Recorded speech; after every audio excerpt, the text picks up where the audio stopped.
everybody, and welcome to Frozen Sick.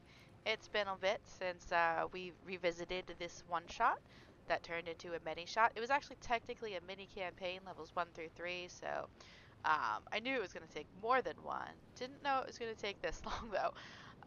But anywho, welcome back. For you tonight, for your viewing pleasure, we have the entire gang, although I will be autopiloting Finton's character around since they are still driving. But last time on Frozen Sick, for those of you who were remembering, the crew was on the high seas, sailing for the land which has the antidote, presumably, that they need to take care of all of the people, including Steven, who have the sickness. So they managed to, I believe it's about 3 days they've been out at sea. 3 days We or are so? starting the 4th day. We are starting the 4th day. They came across a giant shark that had been terrorizing some seal-like mermaids. They came across some birds that attacked the ship, I do believe, if I'm not mistaken. Birds? Birds? Was it birds? I forget. We found a big iron bird thing that Lomiak tried to befriend, and it Oh yeah, fell that's into right. the ocean. Yeah, no, that's right. Yeah, so there was on an iceberg there was what looked like a there was a helicopter-y looking thing crashed on an iceberg, and y'all went over. Well, one of you went over to investigate it. It ended up falling in the ocean after. There was also a skeleton inside of a rowboat at one point that was infected with some crabs of a very bad nature that y'all almost ate, so that was a thing. But everything's fine. Oh yeah, you did. You drowned the shark by getting it drunk. Mm-hmm. I did forget that. I did forget that. So we're starting the 4th day. Um, so let's see, who hasn't rolled yet for the random encounters chart for Tawater? I don't think I have. You haven't? Do you want to do it in the D&D Beyond app, or do you need me to roll it for you? I can do it in D&D Beyond. D100? Mm-hmm.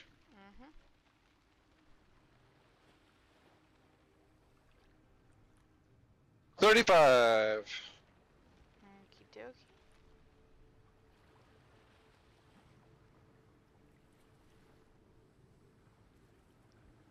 You said 35, right? That's right. Excellent. I know, right?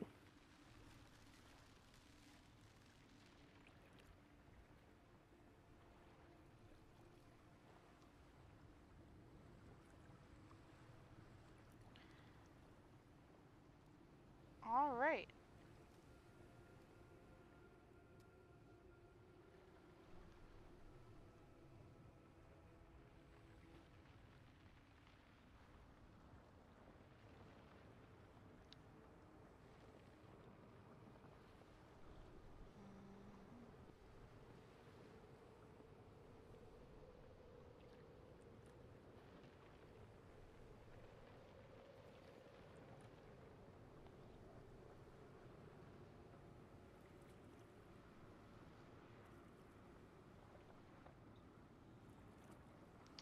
All right.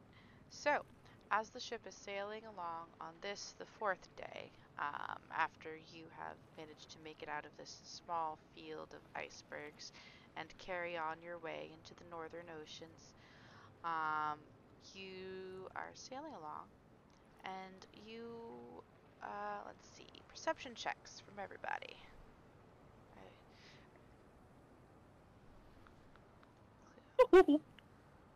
Oh, no, Habu.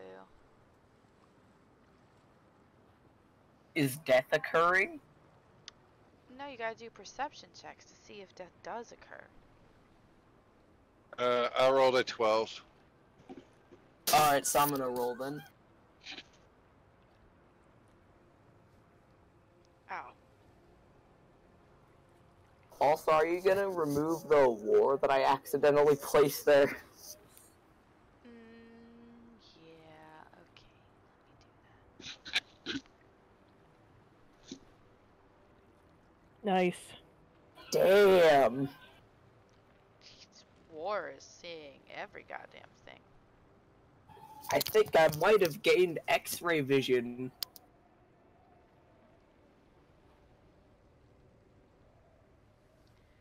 Alright, so you guys are sailing along, and you notice that up ahead is coming up on what looks like a swell of greenery in the waters, which is not common for this particular area of the ocean. It's quite cold, quite inhospitable. You don't see a lot of things like kelp forests or floating seaweed wells.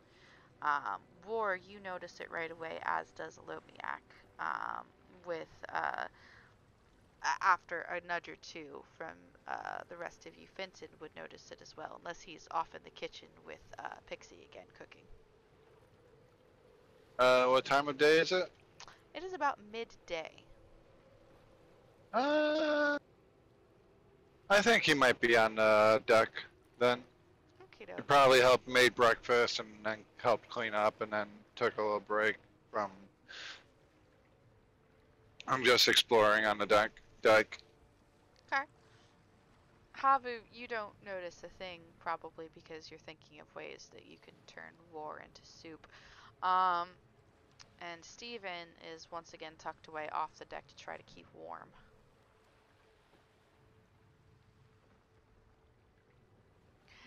And so, yeah, you notice, specifically you, War, most of all, notice that there's a weird brace of seaweed in the water up ahead. One that you would not normally see in this kind of ocean, as icy as it is. What do you do? Guys, I see some seaweed. I don't know if it's normal or not. I don't think it is. This ocean is pretty frozen. It's true, we never see seaweed in the ocean. Thing is, this is more frozen. The seaweed should have been dead. Mars actually got a point there. You don't see a lot of greenery in waters this cold. It could be preserved. You can't preserve seaweed. Pixie, somewhere inside the galley. You totally can! But this is not the way to do it! What she said. I don't know, frozen, cold, salted water sounds like the perfect way to preserve seaweed. I am going to slap you. Go ahead. Alomiak is going to pick up an oar. Yeah. And try to poke it. Fenton will go next to. Going to do? Literally, what is that gonna do? Well, we'll see. Fenton will go next to Alomiak, and if they try to bring it up to the deck with the oar, he'll try to a nature check, unless he can do it from here. You can do a nature check from here, yeah. Alright, so you do the nature check, and Alomiak, please, roll just an attack roll. If you've got a staff on your sheet, use that. If you don't, add a staff and use that.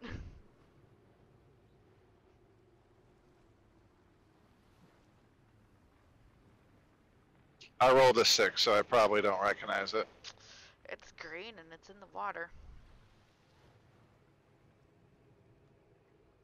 It's weird. I don't know what this is to be exactly. So you reach out and you poke the seaweed with the oar, the tip of the oar, and you definitely manage to strike it with the oar. And then, Alomiak, please roll a dexterity saving throw for me.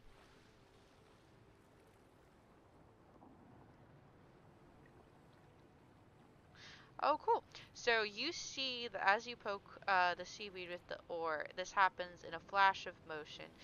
The seaweed wraps around the oar and begins to swiftly climb it towards you, but you manage to notice in time before it can wrap around your wrist and pull you off the ship, and you let go of the oar. And the seaweed drags the oar back down. And you know, the oar is wooden, so it should float, right? No, it gets dragged into the mass of seaweed. I don't think that's normal seaweed behavior. Habu just not acknowledging that War already told her that.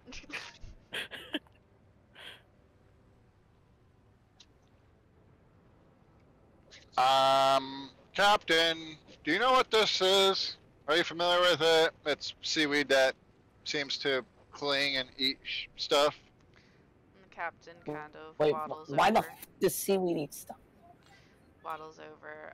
She is drinking already in the morning because it's been quite a voyage so far. She kind of peers over the side of the deck as Lomiak starts wandering looking for fire, saying, "Who got fire?" Lomiak is going to grab the other oar. And as she kind of peers over the side, makes her own nature check as she squints.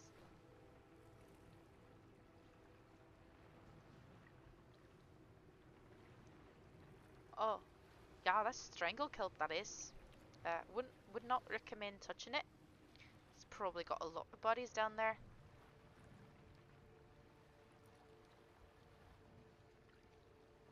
Edible.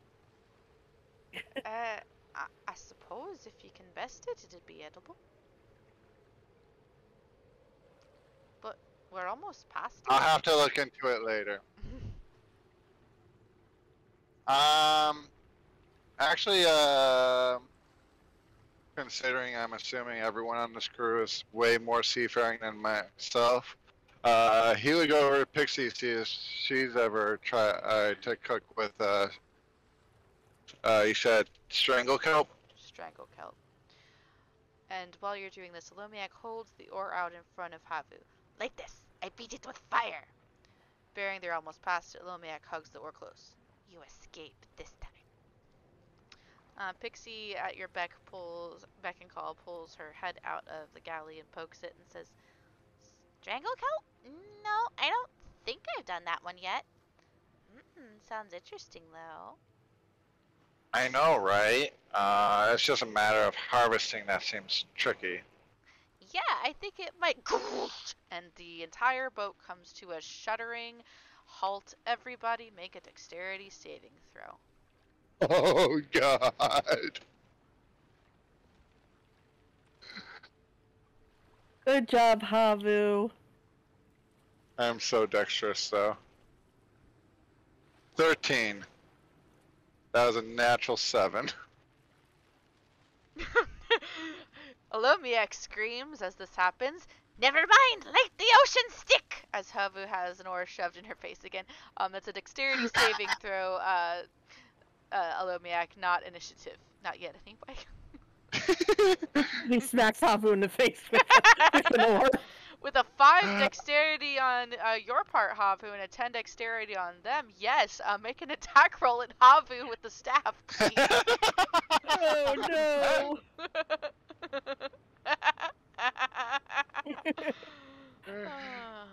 Light the ocean stick on fire! Black! Oh good, you missed her, thank God. What was the DC to beat? My AC?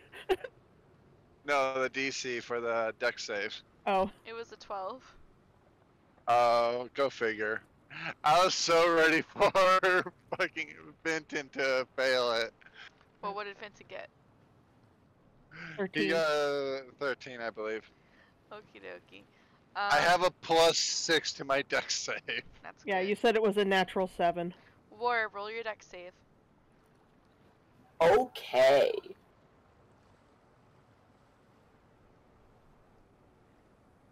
Yeah, I was totally anticipating an anime moment for if Fenton failed his deck save. war barely even budges as the ship grinds to a sudden and abrupt halt. He just kind of rocks, moving with the swell of the ocean as he does so. Surf the waves, dude. The captain stumbles and grabs the railing, but manages not to fall. You hear a crash inside the galley as Pixie goes flying into pots and pans, but you hear Steven's voice, "I'm okay," coming from inside, because he rolled a 14, so he's okay. And Havu and Alomiak, Havu gets flung into the galley door and probably helped propel Pixie across the room. And Alomiak, you fall into the coil of rope that's right next to you, along with your ocean stick. Also, she probably says, "Sorry about that, Pixie. Hit a little bit of a rough patch in the ocean." You hear a lot of clanging and clattering as Pixie digs herself out from the mountain of pots and pans she's fallen into. Also, Havu's going to try to light the ore with holy fire, probably not succeeding. It's okay, it's not the first time! Go ahead and, well, I guess this would be... Are you using Sacred Flame? Is that what this says? Yeah. Alright, so if you're using Sacred Flame, Alomiak, I'm going to need you to roll the dex save against it to see if you can get the ore lit and not your hands.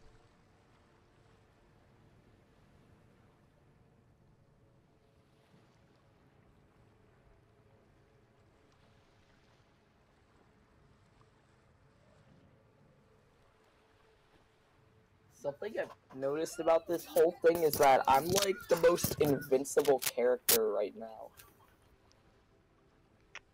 Havu would like to cast Bane on... What you're saying is target you. Good. Got it. Good. Got it. Alomiak, could you roll a dex save against that Sacred Flame to light your ore up? This is a second one, besides the one that you did for not falling on the ship. There you go.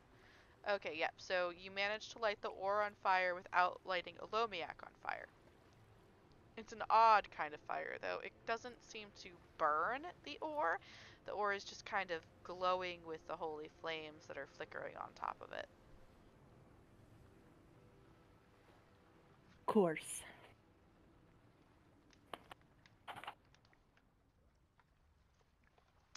Sorry. The captain stands up and kind of runs to the back half of the ship to see what the fuck is going on. And you can hear her swearing quite vigorously. All the usuals. Mother is a clam. Father was an oyster. All that fun stuff. And she comes back a few minutes later, stomping her way down the stairs that lead to the upper deck and says, "Well, the strangle kelp has decided it likes her rudder, and it's ripped right round. We're not going anywhere until it's dislodged."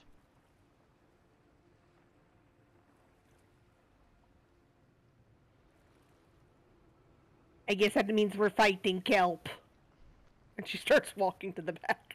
I mean, it's not exactly sentient. You just need to find a way to make it let go.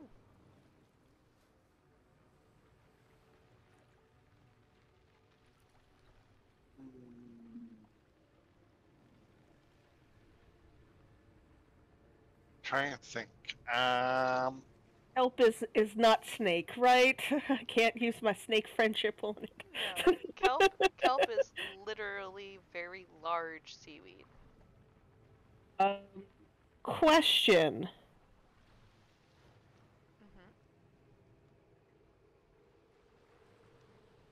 Does kelp understand language? Not Probably not. Not normal language. If you have a spell that allows you to speak with plants, though. I do not have a spell to speak with plants. Does anybody know any plant words? Alright, Alomiak, armed with that ore, how are you getting to the seaweed? the strangle kelp, because it's at the back of the vessel now, and the upper portion of the ship is well out of oar range.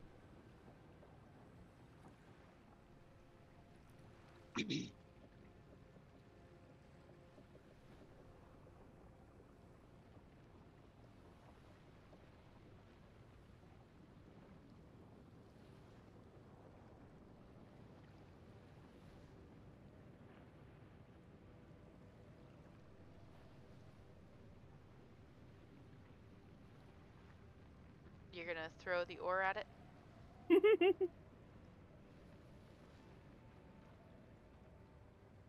Okay. Um, this will be just, since it's an improvised weapon, uh, go ahead and just make a straight up dex roll with this. Or strength roll, whichever's better for you.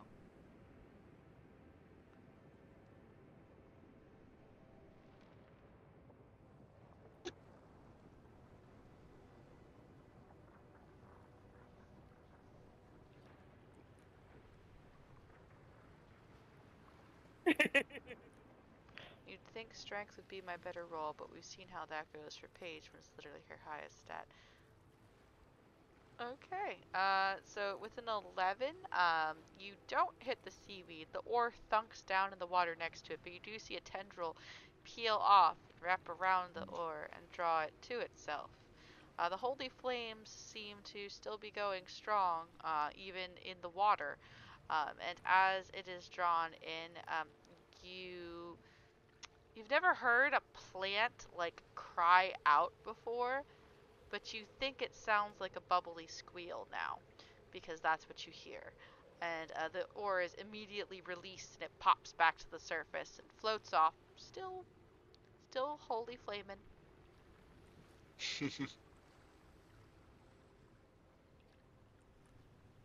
Does anybody speak plant?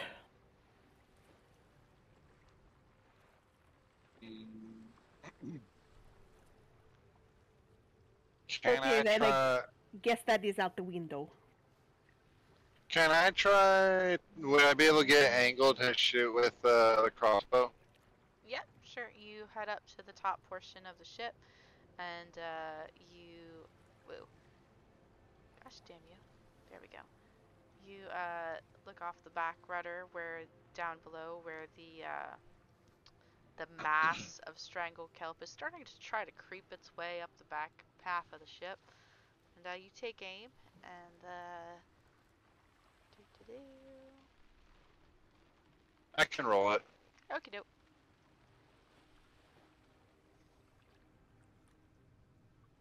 13. 13? Yeah, that hits. So your crossbow bolt thunks into the strangle kelp mass and disappears below the surface. Go ahead and roll damage on that if you want to. 12. 12. I rolled max damage. Is that with your sneak attack? No? Do I get sneak? Yeah, the plant can't see you. Where is that? It's 1d6. That's just 2d6, right? Oh. Or 1d6? I think it's 1d6 for your level right now. It might be, yeah.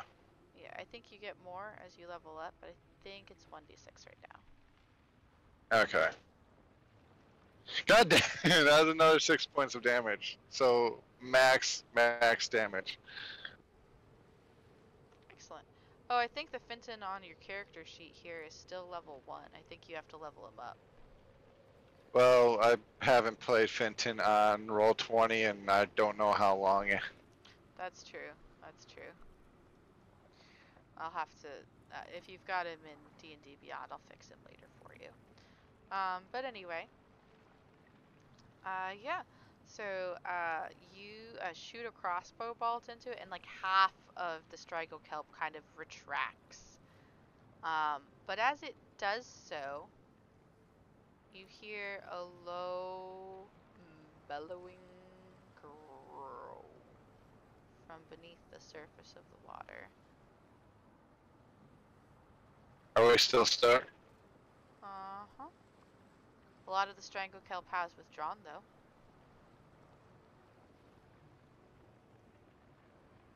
the ship is straining a little bit against it. Timbers creaking as it's kind of tugging at the remains. Try and think of a way where I could get at least a little bit of it.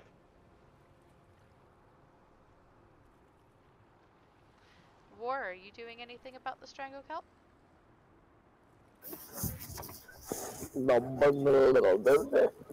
What?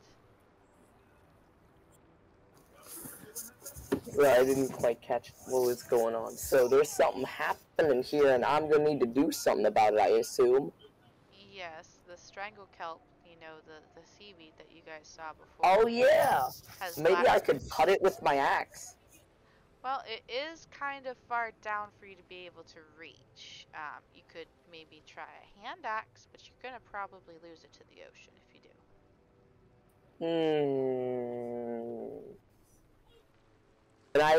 Then it would be smarter to just get out of its reach if it can get to me. So it can't get to you right now. It's not sentient. You're not in combat. You're just trying to find a way to get your ship free so that it can start moving again, because the strangle kelp has latched onto the back half of the ship and your rudder. Hey, War, do you think we could tie your axe to the oar to extend your reach, and you might be able to cut some off? I mean, we could risk dropping it in the ocean, though. Oh, you mean like the other two oars that you guys have both already lost and were the only oars to the rowboat? Those oars? Oh. Well, I didn't yeet the oar into the ocean.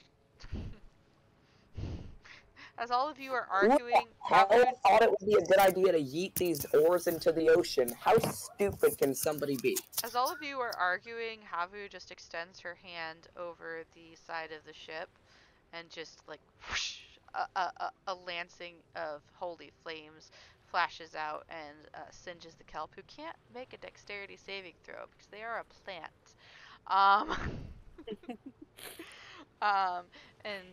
You proceed to deal 1 radiant damage to it, and it makes that weird gurgly kind of plant squeak shriek again, and more of it withdraws, and the ship moves forward a juddering 10 feet or so before the last tendrils start pulling it back again.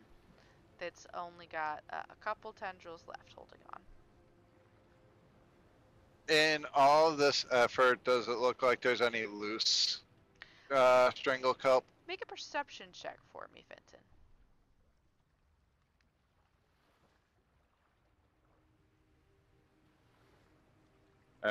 Perception is 10.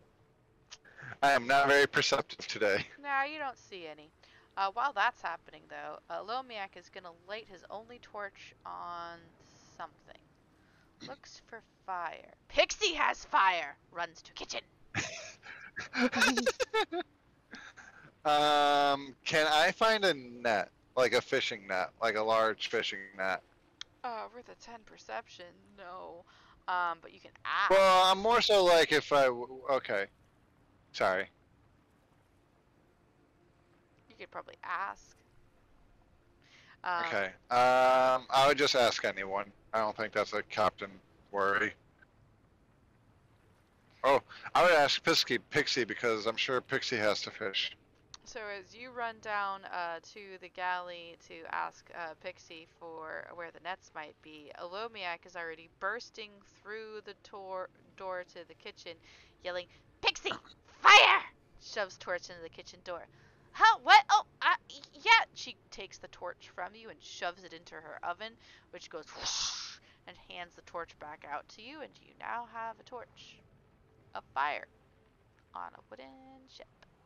This will go well. It went well for the wooden house. Whenever there's a chance, Havu's going to Sacred Flame again. But I know that everybody else kind of has their things. But Charity, I already rolled it, so I'm just letting you know. Okie dokie. Hey, Pixie. We're trying to strangle kelps on the ship. I'm trying to like get it off the ship, but also collect it. You have any ideas? I'm thinking fishing nets. Have you considered a trident? And she runs to the storage area in the back. You hear some banging and crashing and rumbling, and at one point you think you hear a parrot squawk angrily.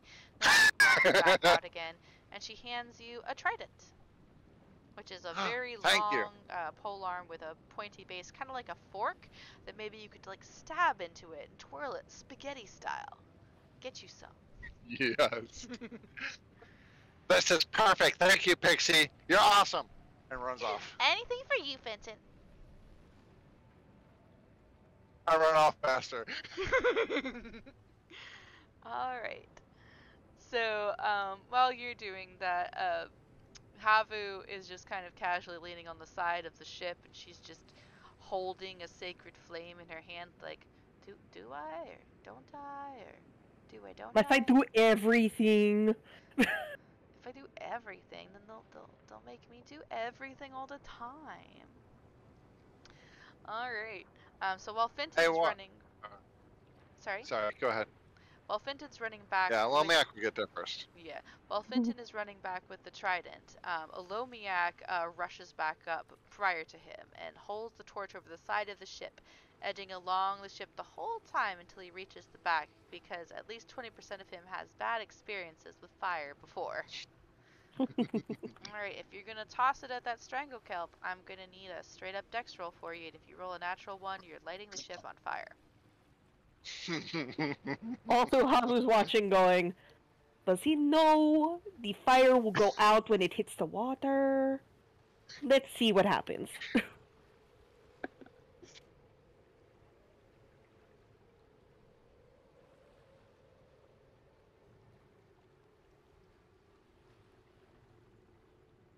Also, Havu, go ahead and make just a perception check for me. You and War. War, make a perception check for me, too.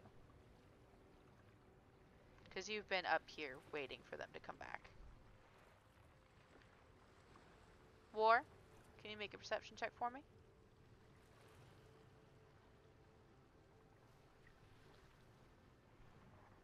Pardon me. Jason! Pay attention.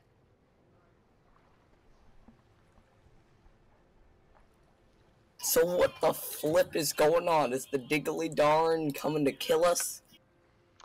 I said I needed you to make a perception check for me. I'll make a perception check to make sure the diggly darn doesn't do nothing. Excellent.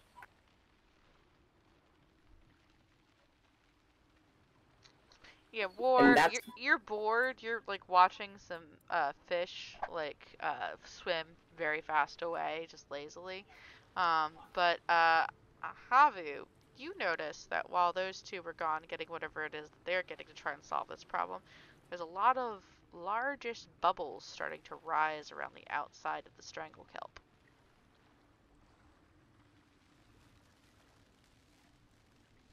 Does kelp bubble normally?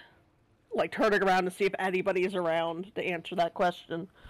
And just as you ask that question, Alomiak comes rushing up and hurls a torch off the side of the ship into the water, where it goes sizzling out and gets drawn into the strangle kelp as a little bit of black soot fills the water around the ship. No, baby, you didn't. I heard you coming. Love you too, baby. Bye. And Fenton rushes up with his trident as he hears you ask about the bubbling. Anybody who wants to figure that out could totally make a nature check. 21 this time. Sweet. Kelp doesn't normally bubble like that. Creatures that live in kelp and might be releasing air and coming to the surface do. Kelp doesn't, but something probably lives in there. Be the final breaths of like a dead fish or something. Sure. Probably scarier than that. Hey War, you're bigger and stronger than me. Can you use this to stab at the kelp? But when you stab it, twirl it like it's noodles, and then see if you can pull it up. You just gotta be really strong with it. Hold on, let me Can put, you do that? Let me put a trident on your sheet, War. Trident.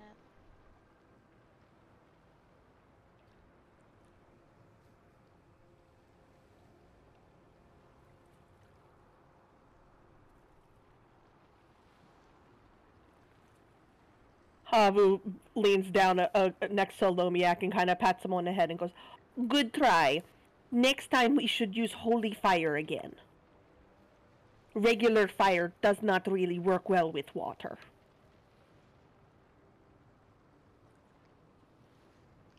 Alrighty. War, if you want to, you can go ahead and make the attack with that trident I just added to your sheet. Let me read what Olomiak said. Olomiak looks possibly the saddest you've ever seen him. He really thought that would work. He sits down at the back of the ship and pulls his hood down, and proceeds to have an existential crisis because he doesn't know if mimics are able to be wholly anythings. I mean, I would argue that being a cleric is all about faith. If the mimics have faith in something, they can be a cleric of it.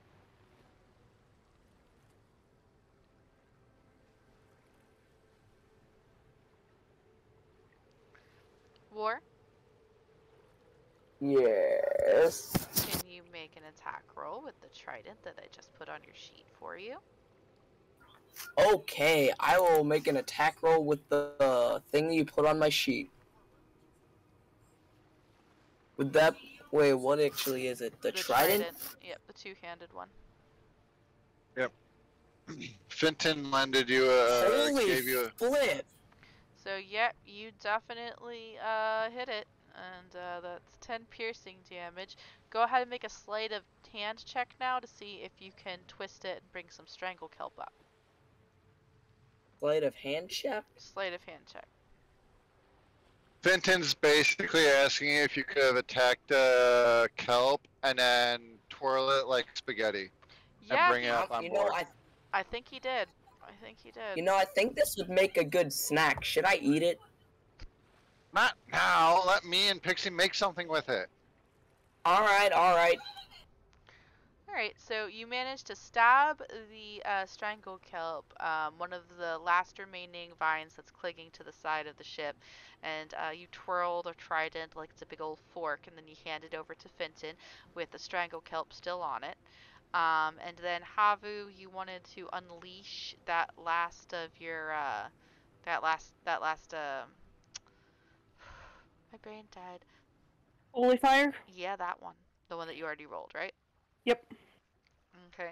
Now, as you do that, you burn through the last of the tendrils holding on to the ship, and it jolts forward with a lurch as it begins sailing again.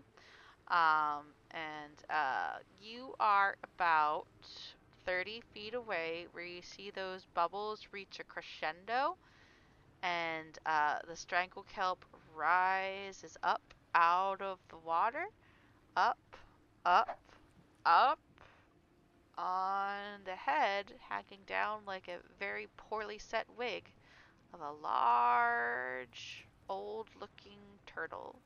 And he has a crossbow bolt lodged directly onto his nose. Oh crap!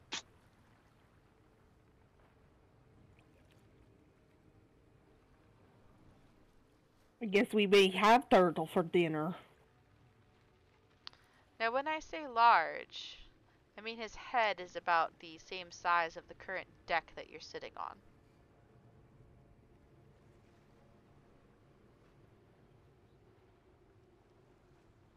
We were able to fight a shark.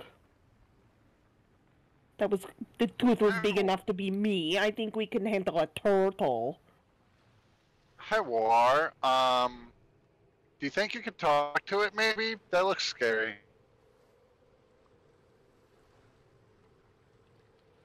Or, Yeah. I was hearing, but I didn't hear anything about me. Turtle friend? What are you turtle friending me about? There's a very Uh, large turtle that just exited the ocean that his head is about as big as the deck of the ship you're standing on. He has the crossbow bolt that Fenton fired into the water lodged in his nose, and he's staring at you with sleepy, somewhat frustrated eyes as he eyes the ship. Hey, calm down. I didn't do it. Hold up. How large is he? His head is about the same size of as the deck of the ship that you're standing on. Oh wait, I think that's just my dad. Dad, sorry about them. It was just all misunderstanding. It is definitely not your father. The, well then, who is it?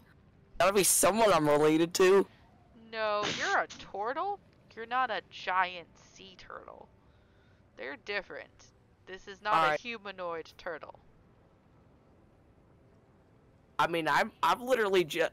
I mean, I'm pretty much just a turtle and a tortoise combined, as well as being like, bipedal. That's literally all I am. And he is not bipedal.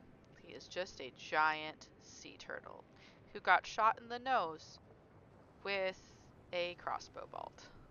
Don't worry, I know turtle language since I'm pretty much half turtle, kind of. Speaks in I'm speaking in turtle language, so listen, man. I'm sorry. I'm going to cast guidance on him because this is not going to go well. Listen, man. I'm sorry about whoever rudely shot that crossbow at you, but I'm sure it was just a misunderstanding, right? Like we could put it past us. Please make an animal handling check.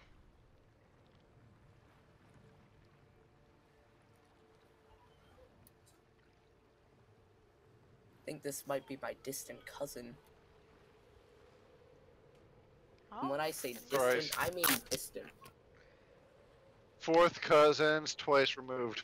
More like your great great great great great great great great great great great granduncle or something like that.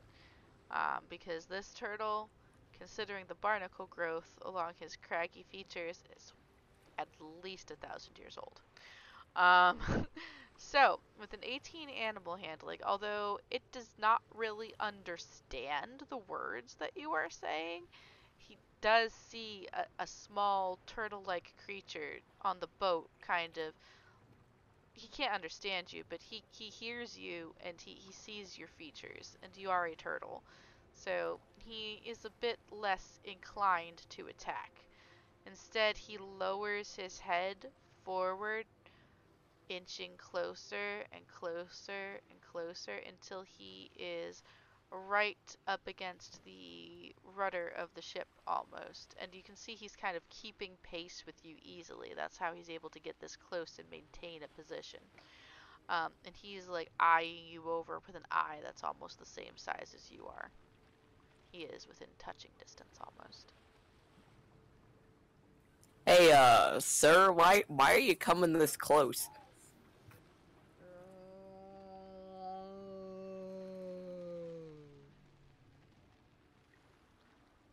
What? That is the sound he makes as he opens his mouth and makes a long, blowing ocean keen. Do you think you can help him, Havu? Don't speak turtle. I mean, I'm the only. I'm technically born with the ability of only human speech, so. So, Olomiak, you're looking at the crossbow bolt. You wanted to try to get that out? Go ahead and just roll a quick medicine check for me.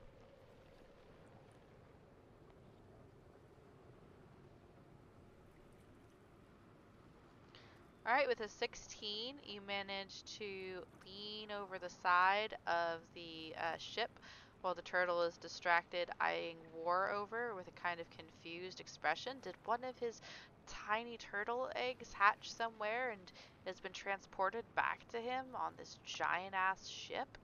What's happening? While he's distracting him, you manage to reach out and pluck the crossbow bolt out of his nose with one hand. The turtle kind of jerks back a little bit, but it didn't really hurt, and only a tiny bit of reddish blue liquid is trickling down the snout in comparison to what might. So you did a really good job. It is enough that the turtle doesn't really want to be near you anymore, though. So he is going to rear back and up to his full height as the ship flows forward a couple more 30, 40 feet, and then proceeds to dive down into the water. Everybody roll a dexterity saving throw as a wave of water rushes up to greet the rudder of the boat.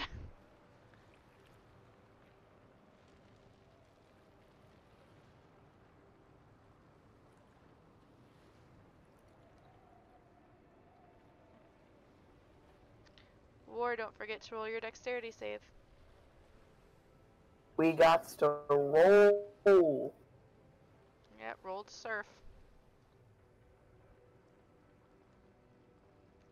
And Finton, what did you get? 12. 12. Okie dokie. So everybody falls down. um, some worse than others. Havu and War go skidding across the deck about 10 feet. Whereas Alomiek falls down but manages to grab onto the railing before he goes flying, as does Finton. But after this, the waters settle back into their normal wavelengths, and the captain stumbles back up to take control of the tiller again, and she is going to look out behind her, perplexed, and say, "That's the biggest turtle that I've ever seen."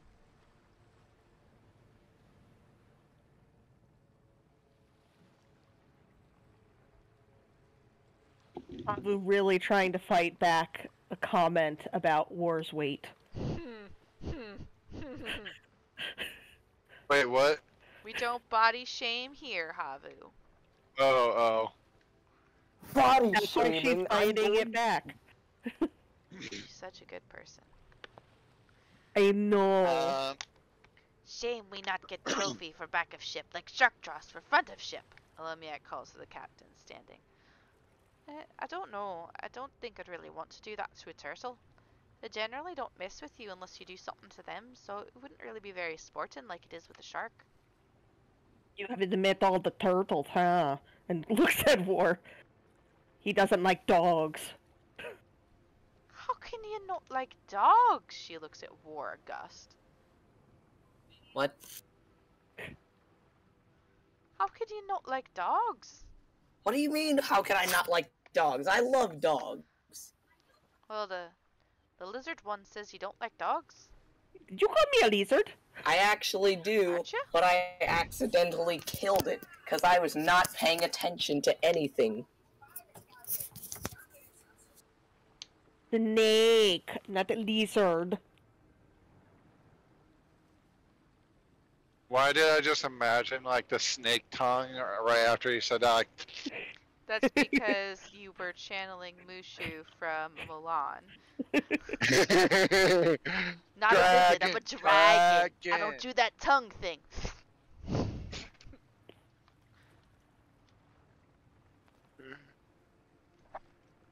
The captain looks kind of perplexed and is like, is that not the same thing?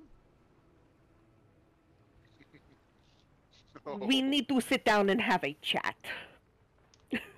I'm always up for learning new things, but maybe when I'm done steering the ship. Yes, we will need to discuss the differences, and I will tell you about the superiority of the snake. Alright then. She looks fairly confused. confused or concerned? Both? Concerned fused.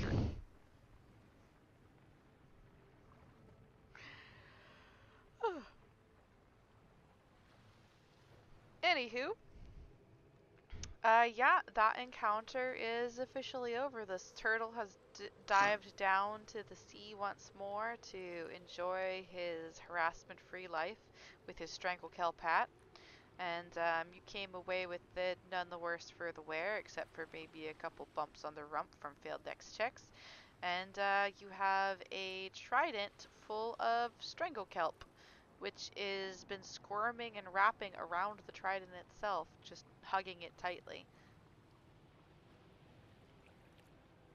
Yeah, no ores. That is correct. You have used up your supply of ores. They are all gone now. How would you guys like to spend the rest of your day? How about we spend the rest of our day cooking the strangle kelp? Well, Fenton, you've got the trident of strangle kelp. What are you doing with it?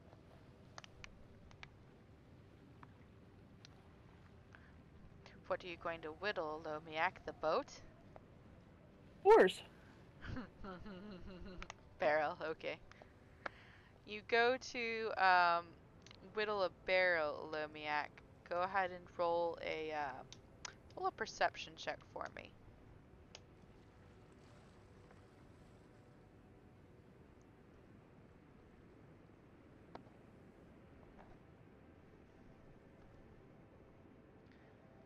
Go ahead and roll a perception check for me, Lomiak. Oh. Oh, that's too bad, isn't it?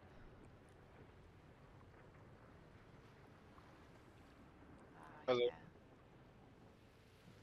So, Alomiak, you go to start taking apart a barrel. As you reach out and touch the barrel, it gets sticky, and your hands are currently trapped to the barrel as the lid of the barrel opens up to reveal rows and rows of teeth and some eyes. The one time you don't speak to the inanimate object before touching it. Go ahead and... Does anybody, let's see, where are you whittling this at? I don't know if anybody else notices this happening.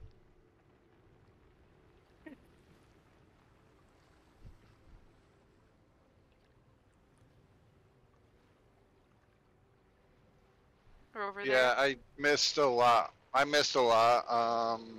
Connection was bad. Oh, it's okay. Turtle's gone. Alomiak tried to whittle ores out of a barrel. Barrel was a mimic. The only time it Goodbye, goodbye, great uncle. Hold on, I'll show you barrel.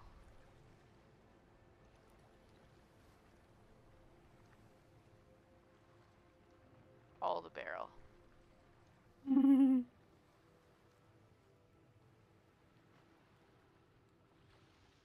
The one time Alomiak does not talk to the inanimate object before interacting. Very disappointed in you. Look, there's the turtle. It's a little smaller than what, It's a lot further down in the ocean. crystal clear blue waters. Well, it is very cold. But anyway, yeah, if you're down there, I don't think anybody actually notices this happening. So if you want to, you can take a minute to try to reason with the barrel.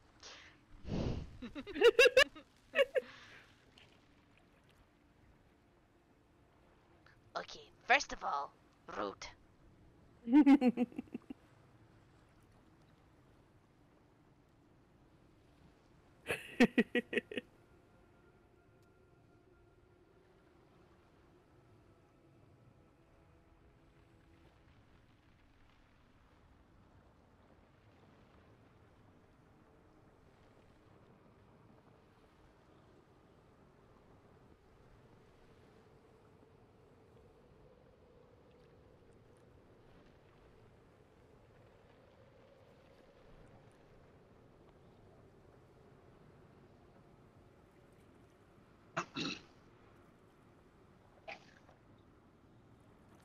Meanwhile, as his sleeves detach from the gloves, which remain stuck to the barrel, 16 pairs of eyes appear in the sleeves, cytopods waving angrily at the barrel.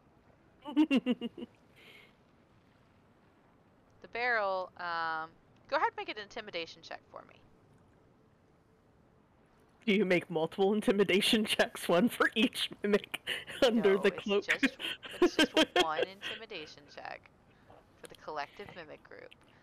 Um, the barrel kind of looks surprised, especially that you are speaking its language, and it pauses in the whole detaching my face to try to swallow you, much like a dipper plant, and just like pauses with the barrel lid like hoisted halfway over the head, and just kind of lowers a little bit, and two of the eyes split off on leafy on barrelly stalks and kind of like swish around and look you over in a very confused manner. And it replies in mimic speak. What are?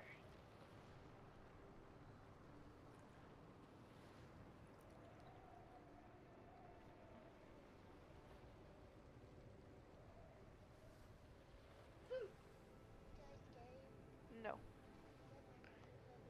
Bye, baby. Love you too.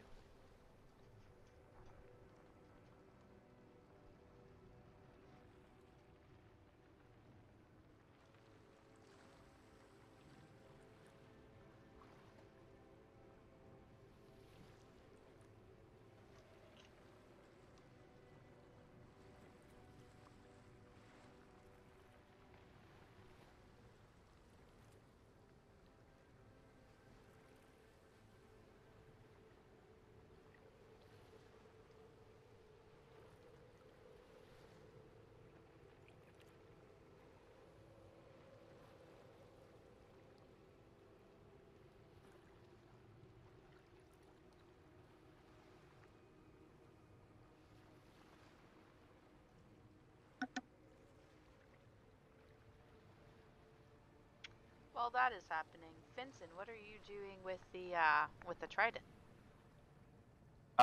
So after I collect myself from the wave from the turtle,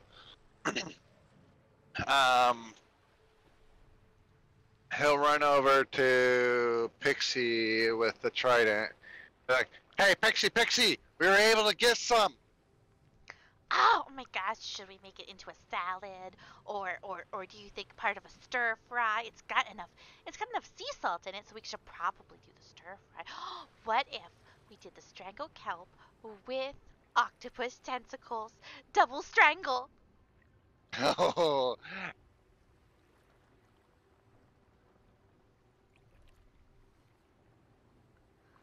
Yes, yes. what do you think? He'll start trying to pull a strangle kelp off the trident. Does it react? Yeah, I'm gonna need you to make a dexterity save for me. Oh, fun. Dexterity save is a 9. What the hell? All my dex saves are so bad today. So you reach out to grasp the strangle kelp to pull it off the trident, and it comes off easily enough, but it's also grasping you and begins to wind its way up your arm and around your head.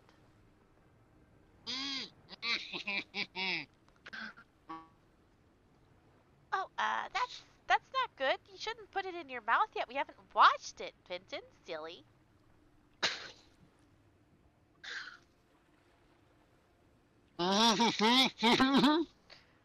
Hold on. I'll get a paring knife. And Pixie goes to get a paring knife to try and cut you out.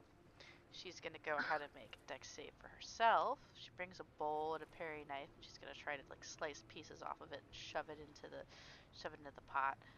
Let's see. That's plus 4 is 13. That's just shy of what we need. So the strangle kelp reaches out and wraps around Pixie's hands, making her drop the knife, and wraps around her, dragging her into you, Fenton, and you are both now on the deck, being entombed in strangle kelp. Gosh. So, Habu is about here from the other. I was on the other boat, but it was about here and is watching this. And it's like, I have to do everything for these people. First they were going to eat the poisonous things, and now they're going to be strangled by kelp. They would not survive without me. And she's going to cast her sacred flame on them. Okay. Well, I'm gonna double back to Alomiak for a minute. Hmm. But Fenton can go ahead and make his dexterity save for the sacred flame. Let's see. She'll make hers. 8 plus 4 is 12. She Oh, cannot. now I roll a nat 20. Well, good for you. Um, so I'll tell you how that plays out in just a second. Oh yeah, they're speaking Mimic. So Lomiak's speech would sound much more along the lines of, "Ah, yes, so glad you thought to ask. As we should have thought to ask before approaching you, our most humble apologies. There was a lapse in our judgment and manners in lieu of our troubled minds. We are a collective, you see, the collection of a long-dead friend. We seek not to hide in the shadows, scavenging for whatever may come our way. We've taken fate into our own hands and travel the world, finding food and splendor as we please. You know, if we had room, we'd gladly incorporate you. We've been looking for a pelvis proxy for ever so long. As it stands, however, that may not be possible right at this moment. If you return Ethel and Terry, we'll happily bring you food from the kitchen to sustain you until you can find better meals when the ship makes landfall. Does this sound like an adequate arrangement, my good fellow?" And the mimic is going to reply. Actually, go ahead and make a persuasion check for me, Sives.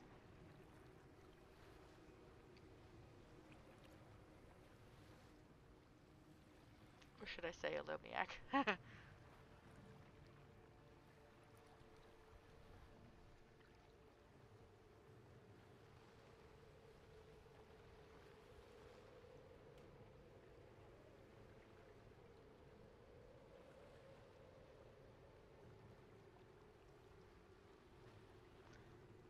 Hey, there you go. I'm gonna say you had advantage on that because you're both mimics. And I don't think it was expecting that. The mimic, kind of. It's not a pity advantage. I was gonna give it to you anyway. I just kind of forgot to say it. Because it's a mimic, and you're a mimic. You're many mimics, actually. Um, Gosh darn it. It wasn't pity advantage. Okay. Anyway, so it considers for a moment, um, and it counters. While your offer is very delectable in nature, I must request that if we are to proceed with this transactional venture, that the food I would most adore is one of those little humanoids that run about up top. Perhaps one of the smaller ones, the one with the floofy white hat, or the one uh, the other one with the floofy white hat. They look like they would fit gloriously within my confines, if you will. Um, if you can bring me one of those, I would be most obliged to acquiesce to your request for release.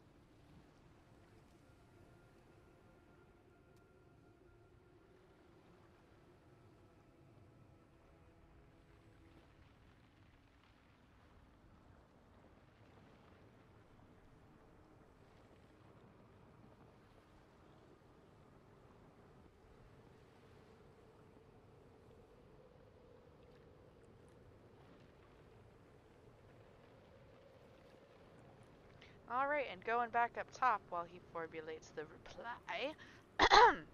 So, Fenton, you make your dexterity saving throw and are not burned by holy flame. Pixie, however, is set alike along with the strangle kelp. She yelps sharply, taking 3 radiant damage, as does the Strangle Kelp, which proceeds to flail and release you, dropping to the deck floor and trying to slowly crawl its way away. Ow, ow, ow, hot! I didn't want to be a shish kebab! And Havu thinks to Um, go for it. you can say your bit. I was like, probably shouldn't set our food provider on fire. And comes over and goes, oh, I am so sorry, Pixie. And casts healing word on her because doesn't want to make the ship people angry. Oh, that's much better. Thank you so much, Havu. You're so wonderful. Can you I help? know. Can you help me get up the snaky weed so we can shove it in this pot? Sure, let's see what we can do. And can she take the trident from Finton? Does Fenton let her? Is there still more strangleweed in it? Do I see the strangleweed trying to slink away? Yes, but it's so slow. Like, think snail Okay. slow. It's Okay. a plant. It can't really move very fast. It goes like 0 feet on a turn almost.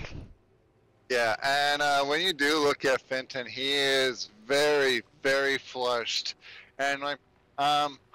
Oh yes, for the salad fry. I mean stir salad. I mean stir fry. Yes. Here you go. And can I grab the trident and just stab at the thingamabob? Yeah, you can go ahead and do that. You could either add a trident to your weapons list and stab at it, or you can. Oh no. Okay. Okay. Please roll the D100. Oh no. Should have used my mace. Could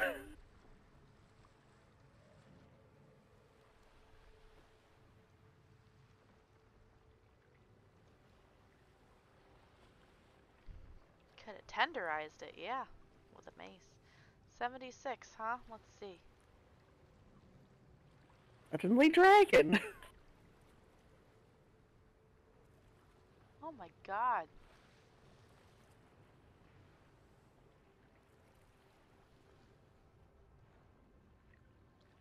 Really? Okay. Alright, so here's what happens. Yay. Havu, as you are stabbing down at the sea kelp, you hear somebody from above call, "Look out below!" and are suddenly struck by what looks like a, a kind of a wooden pulley system that is broken loose from up above, and has fallen to the deck. Some of the deckhands were in the process of adjusting a sail, and it must have just come loose, or the rope must have broken, because you are struck by this large pulley system, and that's going to be 6 bludgeoning damage as you are flattened underneath of it. You try to be nice. These are things that happen when you try to be nice. Oh no, Havu! And Pixie goes and like tries to drag it off you. Fenton, help me! It's so heavy. Yes. Okay. I missed a little bit of what happened because of poor connection. Havu rolled a natural 1 to attack the strangle kelp with a trident. The roll of the Boat dice. fell on her. Yeah, roll of the dice that she got, and I'll read it because it's a funny one. Unstable terrain. A large, hard object from the surrounding environment falls on you, dealing 2d6 damage. If no objects are nearby, object falls from the sky.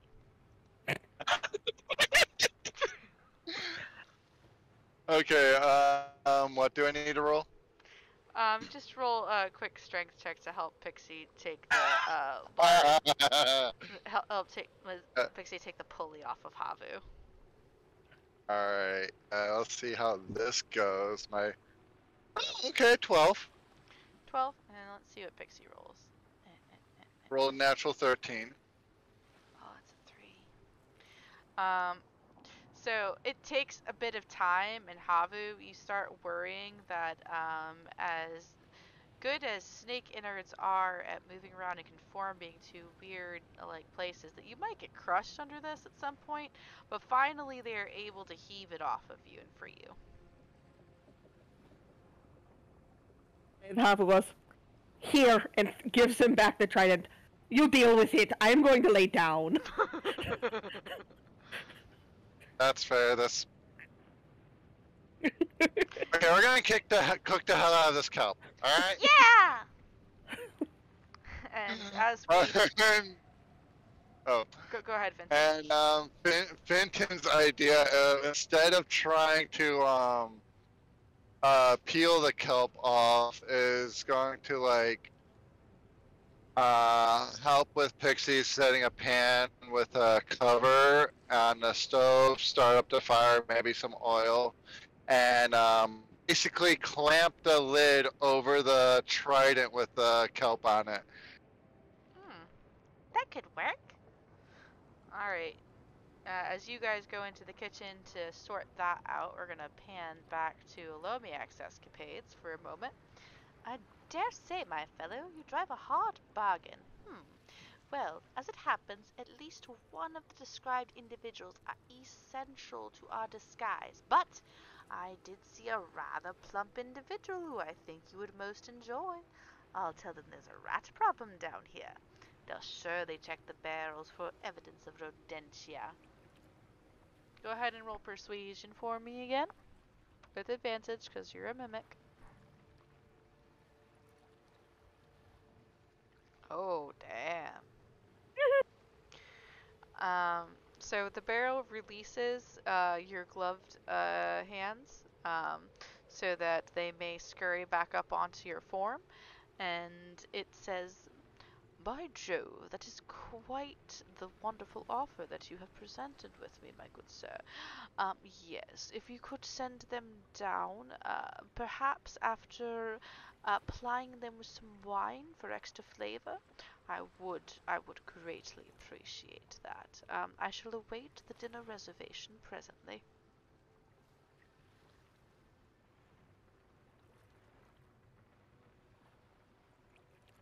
I'm writing down in my notes. Mimic wants them drunk. Look, wouldn't you love a nice duck in like a lovely raspberry wine sauce? I know I would.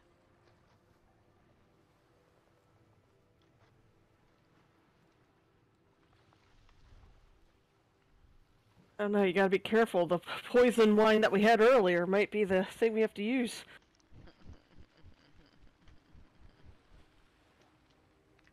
Maybe. At least it's not blood of the gods.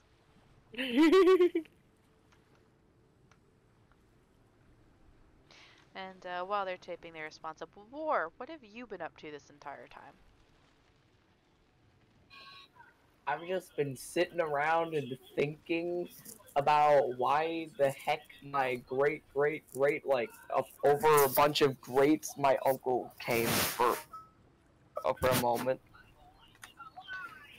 Well, I mean, probably because somebody poked him with a crossbow bolt. That's probably a good thing. Seriously, who's stupid enough to poke one of my distant relatives? Yeah, who could be that stupid, Ice Fenton? Wow. There's no guarantee that was my crossbow bolt. Could be anybody's crossbow bolt. Man, shut up.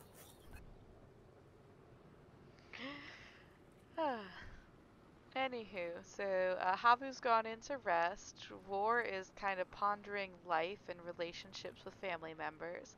Pixie and Fenton, go ahead and make me a like a cooking tools check to see if you guys are able to cook up this lovely strangle kelp into something edible.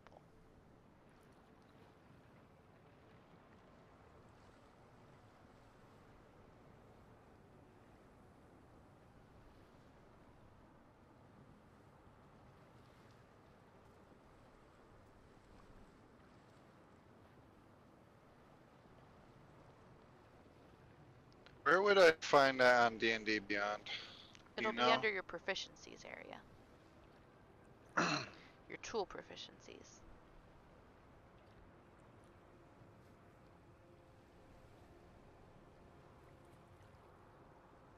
If you don't have it there, I've got it on your sheet and I can roll it for you. What do I have to add?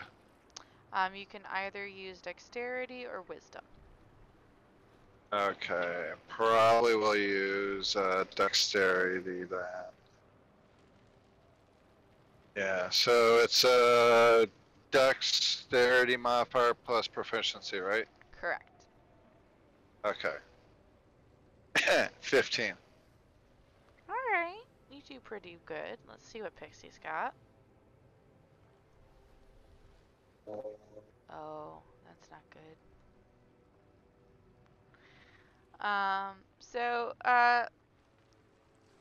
The good news is the food isn't going to try to kill you. The bad news is that, it when you cook it in the oil, it kind of withers, and it's not in a good way like bok choy would. It turns into these thin, ropey strings, almost like it's spaghetti and not seaweed anymore. You're able, with your 15, to revitalize it just a little bit, um, and you're able to bring it back with a little bit of olive oil and some spices and the tendrils that Pixie had mentioned before. You fry some of them up in a separate pan and add them to the strangle kelp, and it's passable. It's not your best meal ever, but you feel like maybe you should have be like blanched it, been a little bit more delicate with it, perhaps.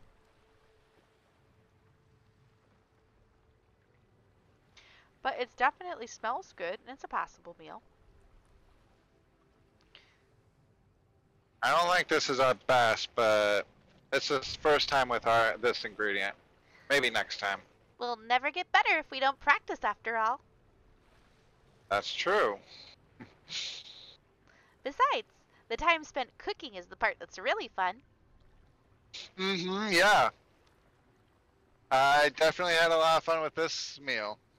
Steven, do you want to try some? And she's offering like a spoonful of it out to Steven, and it's got like a slightly weakly wiggling bit of strangle kelp on the end, and a tentacle that isn't wiggling, but the way she's holding the spoon makes it jiggle just a little, and he just turns green. Which is a different color than blue, so that's okay, right? It won't kill you like it tried to kill us. It's okay. And as he's saying, Pixie is gonna try to shove it in his mouth, and he's gonna make a dexterity saving throw. He manages to whap the fork away from his mouth before it slides into it, and he's like, "Oh, that's okay. I'm not. I'm allergic to ocean."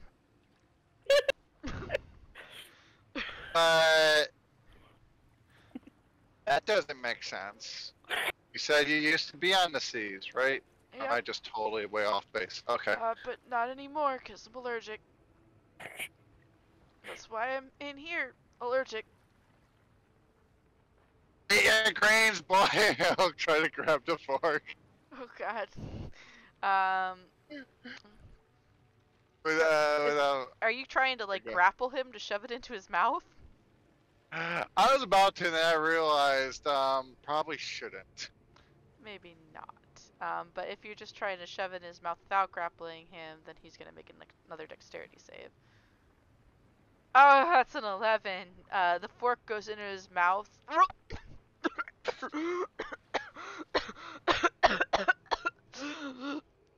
Ah.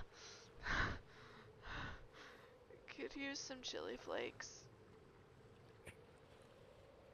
Ooh, like a curry stir fry. Uh-huh. That sounds amazing. I love you too, baby. I love you, baby. Baby, love you too. And now we're going to switch back over to Lomiak because I have stuff to read from what they posted. Um, of course, my dear. Cytopods extend from the gloves and sleeves, reaching for each other and grasping like Rose for Jack. And the gloves shloop right back onto the sleeves as a Lomiak walks back towards the stairs. But of course, they'll be swaggered and down before you know it. Finger guns at the barrel and yeets out of the room. And then they're speed walking over to the captain, tugging on her coat. Hey, captain. Hey, captain person. Hey, question. No panic. Simple question. And then their Steven senses activate and their head whips around, which is kind of disturbing to the captain because they'd just been speaking with them and his head does a full-on poltergeist. And they're like, is it about your unnatural neck? Because I don't think it's supposed to do that. Do you need the medic?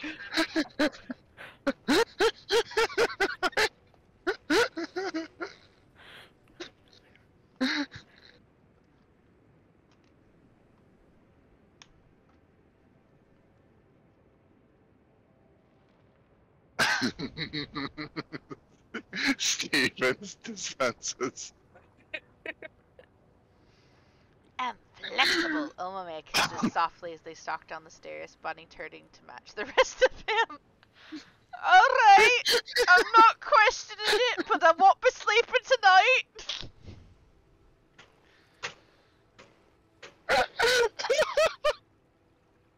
They grab the door handle, tears the door open. Benson, you're face to face with an angry Alomiak. Steven! Ah! Hi! Everything's fine. No one's force feeding me strangle kelp. It's fine. He gave us a great tip for the next meal we're gonna make with this. Or if we find any more. Chili powder, uh-huh. I like warm things.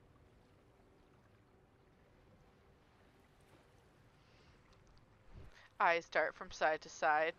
Not sure what to be more afraid of at this point. The two gnomes who rule the kitchen where he's hiding. Well, Olomiak is gonna take Fenton gently by the shoulders and bring him in close.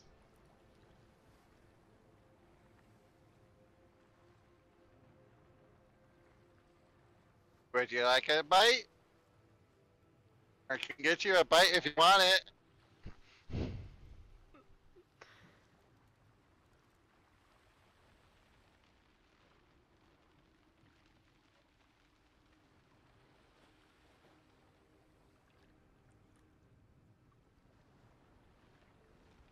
They're still typing, sorry. Let you know what it says in a sec. No, yeah, I figured that's what it was. I was trying to do that to fill in the gap, like. Or maybe you could just wait till it's kind of. Maybe you could just wait till lunch. That works too.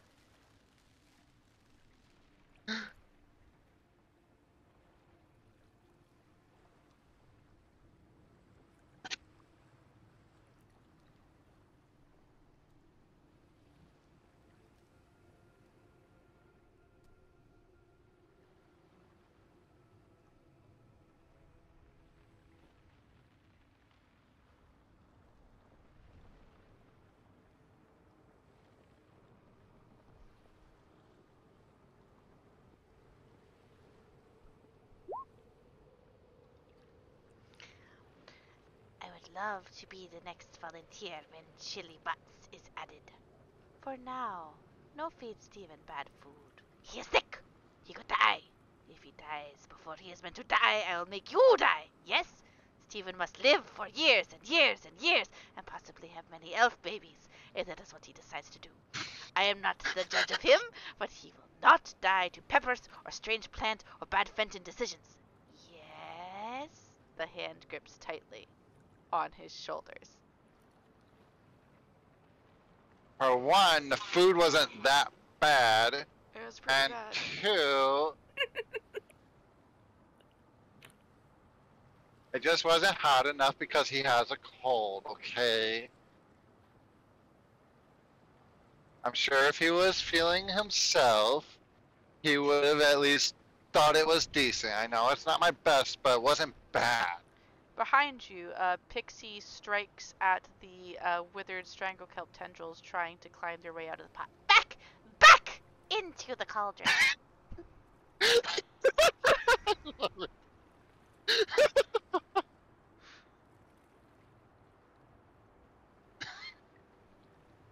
We're turning this kitchen into a horror movie. You assume it wasn't before you got onto this ship? She's not the cook That's they where want her Steve. to. She's the cook. She's afraid they'll poison her. She'll poison them if they make her leave. Lomiak stares at the pot of stranglekelp for a long moment. Looks over at Stephen. Stephen sweats. Which is actually pretty good. Stephen sweating. Mhm. Havu has her ear on the wall listening to the whole thing because nosy. She'll probably want the other cot then.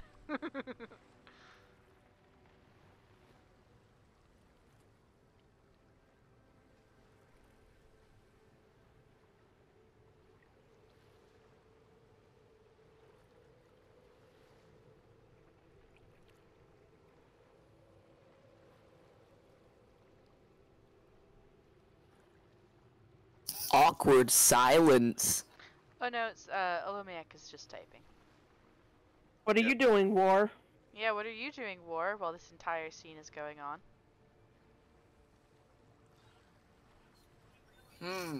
Well, let's see. What am I doing? I'm just gonna go over and ask what in the hell is going on. Okay. You march over as Olomiak says, I have to go take care of thing. Make noise if start dying, yes? I come quick, nods at Stephen, turns attention back to Fenton. Make sure he no die. Entire ship die. Yup. Promise. Pat pats Fenton and goes back to the captain. And you hear Olomiak threaten death upon everyone and just walk away. Bro, what? And in a bit of a pouty mood, like, our food wasn't that bad, was it? No, it's perfectly Pixie. adequate. It's perfectly adequate. Back! Smacks another tendril.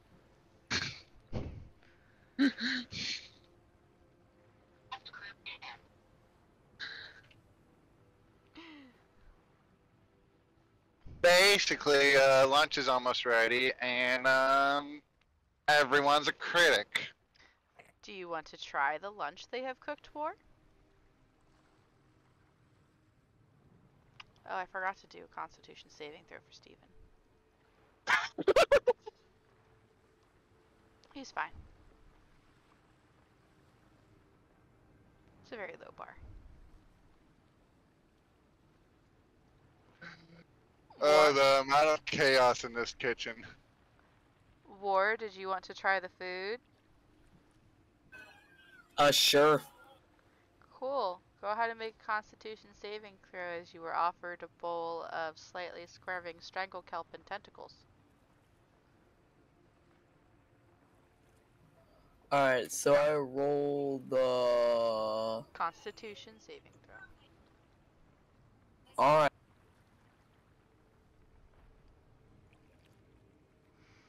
I wonder what is going to happen when I consume this delectable.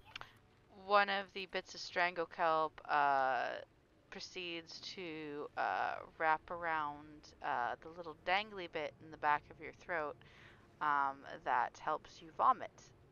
And you proceed to rush to the side of the ship so you may vomit off of it. thankfully dislodging the bit of strangle kelp that decided to try and grasp it.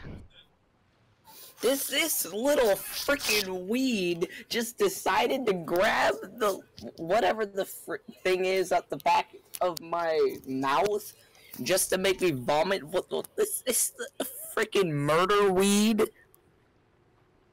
Yes, it was attached to the ship. We thought it would be interesting to cook it. I still think it's interesting. I mean, Exactly. for some reason it's not freaking dead. I don't know if it ever really can die. She looks at it in interest. Up on the top of the ship, gloves placed together, Alomiak takes calming breaths and exhales slowly. Cope billows as this happens. Okay, so you have Mimic in bottom of ship. Have any crew who know how to deal with Mimic? We have a Mimic! Oh, that's not good at all. No, I can't say that I do. No. No, I don't. We've never had to deal with one before. There was one that got in while we were at port once, but we were at port, so I just called the guards and they took it out. Or at least they said they took it out. I don't know if it was the only one. They did. They took something out.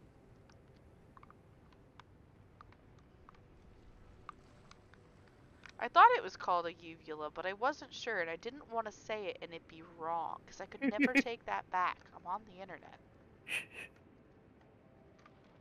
Havu's also like, oh, now he eats octopus tentacles and it's fine, but can't do it earlier Oh, because he's a friend. Oh, well, that's a good point, War. You are eating octopus and strangle kelp.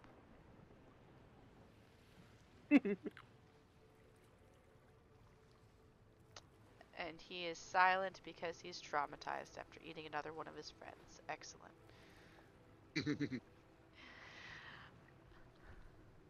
Uvula and vulva, don't mix them up. Yeah, that would be bad. Ugh.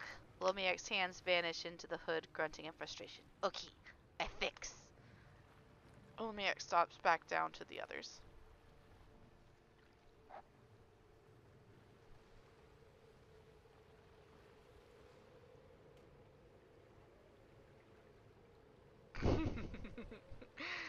Yes, I do. I get the joke. Monster House. Ooh, what joke? The girl house.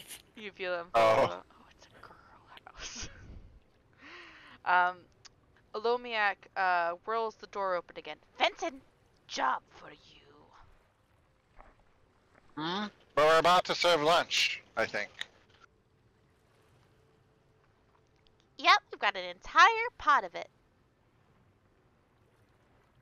Mm-hmm. Can't wait, or does it have to be now?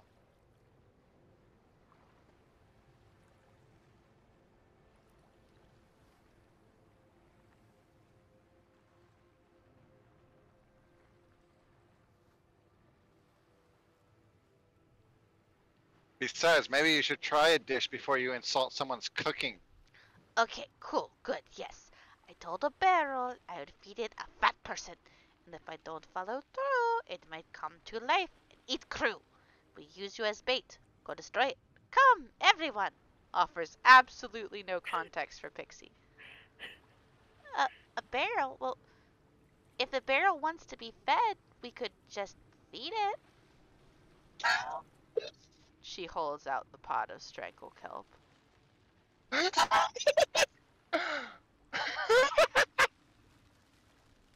Oh my god. Ooh, yes. Ooh, yes. Like squirming, Presto. We stares at the pot. The pot squirms. Here's working. Click, click, click, click, click. Right, at least try some, because that was... You should at least try some before you criticize someone's food and grabs a forkful and shoves it in Olomiak's face. Not in the mouth, but in the face. You can't really find the mouth, so. Yeah, good luck with that. That too. That too. I need potato sack and pot of bad salad, says Lomiak. Good idea. Bad salad? It's more of a stir fry, but okay. She sets the pot down and goes to get one of the empty potato sacks.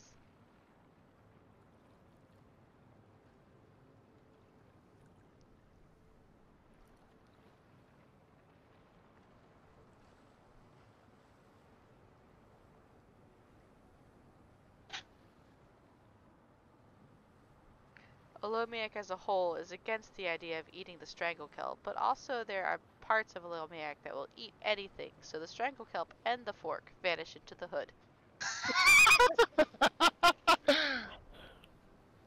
See, clearly you were hungry if you took the whole fork. Maybe you should be more appreciative, huh? I think he just needs more iron, says Steven. Lomiak doesn't have to make the con save. Yeah, that's probably a good idea, actually. Sorry. Olomiak jerks back in a startled manner and points at Fenton. Aye, you no do that, he says, while there is furious slurping and screeching of tearing metal. With a 23 constitution save, I'd say we're fine. Wait, what? 23 constitution save. Oh yeah, I didn't hear what Lomiak said. They said, Aye, you no do that, he says, while there is furious slurping and screeching of tearing metal. They're a I am freaking garbage confused on disposal. the you know do. That referring to what? Because I think I got lost. It was referring to you shoving a fork full of food towards their Oh, okay. I think basically putting your hand anywhere in that vicinity is also just dangerous. It is. I mean, like, you're not supposed to put your hand in a garbage disposal. They don't want to kill you unless you hurt Steven. Or you shove your hand in their mouth. Either one. I mean, parts of them, maybe. Anyway, once handed the empty potato sack, he's gonna take the pot of strangle kelp and dump it into the sack, tying it close. Oh, we worked really hard on that. Yeah, you have to share. Yeah, sharing is caring. What about Havu? She hasn't gotten to try any yet. I'm fine. It's muffled through the wall. I'm fine. Or the captain, or the other deckhands. Yeah, or the guy who mans the crow's nest. Yeah, he's cool. I thought it was a she on the crow's nest. Oh, for night was she. There's a couple of them. I mean, Yeah. you can't stay up there all the time, after all. Obviously, yeah. Yeah, the lookouts, the deckhands, like, there's people that need to eat. What about the cabin boys? And Olomiak says, I know who appreciate it more than anyone else here. Olomiak nods. Got spare clothes?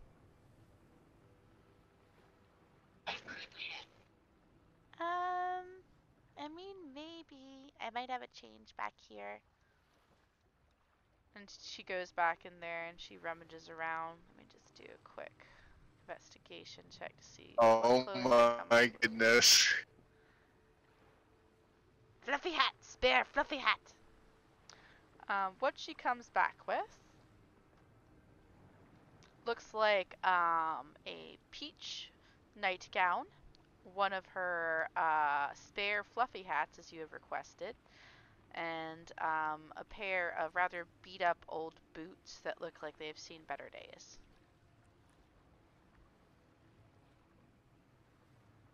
How's this?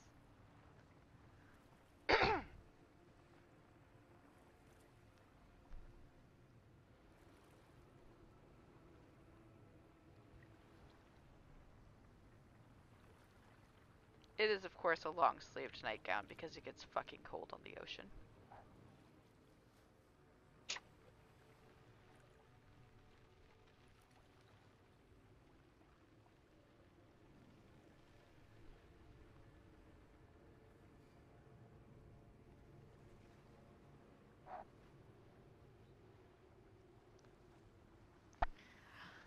All you hear is this low as he takes the clothes, a roll of cooking twine, and starts tying the clothes onto the wriggling potato sack while making their way downstairs again.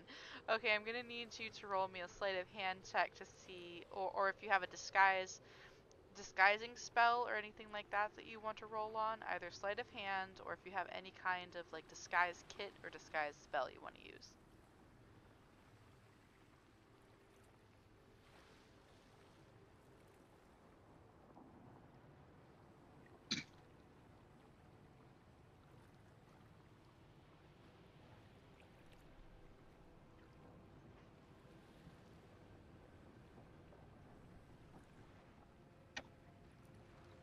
No disguise kit or spell, just basically gonna look like wriggling laundry. Okay, that's fine. Just roll me a sleight of hand so we can see how good it looks. Nice.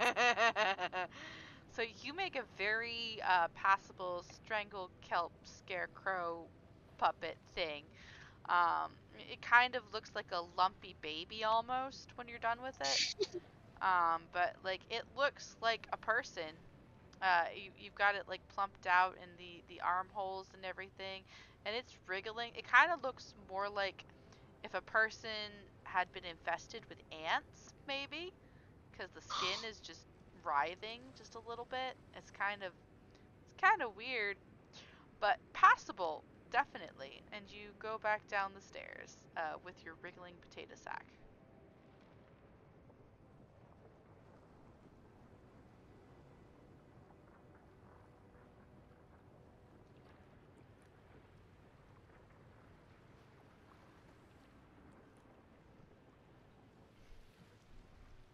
So while he's typing up what he does next, Finton and Pixie, you have been deprived of lovely strangle kelp stir fry salad. So what are you gonna make for dinner instead?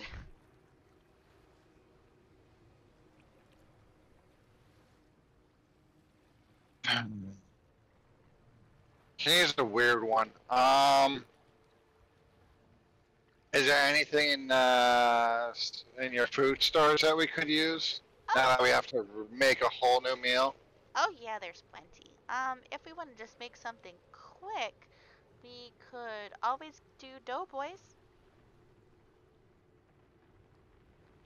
Doughboy sound good. All right, I'll get the chicken stock bubbling. So, Awesome. doughboys is essentially kind of chicken and dumplings almost, but it's just like a pre-made dough that you've rolled up, and you put just like a piece of meat at the center and maybe some veggies, and then you fry it on all sides and then put it in a pot of bubbling broth and kind of baste it so it has that chicken flavor in the dough, and then you serve it like that. That sounds amazing. I have not had a proper meal yet today. I'm so sorry. So, you guys go ahead and you start on that. Go ahead and roll your cooking utensils check while I read off Alomiak's thing that they're doing. Oh my god. A 9. Let's see how Pixie does. I carried on the strangle cup. Let's hope Pixie can carry. 22 total. There we go. Yep. So yeah, no, this is good. This is delicious. Steven is much more inclined to eat this, but it's gonna take a bit to cook. So, standing at the top of the stairs, Alomiak calls out to the barrel. Look, over there, fat Sally lady. Rats in that barrel. Changes pitch to a falsetto. Rats! Oh dearie! I kill it! Dive in! And then he's gonna fling the strangle kelp decoy at the mimic barrel and bolt up the stairs before the barrel can open and see Alomiak. Go ahead and just roll a straight up, like, it's kind of heavy, so this will be a straight up strength roll to see if you can hit the barrel with the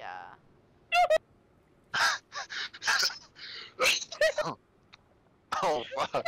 Were you raging when you did it? Because you get advantage if you're raging. You are a barbarian. I mean, you probably have been raging since they attacked Steven, so, I mean... To be fair, yeah. Angrily throws Miss Sally.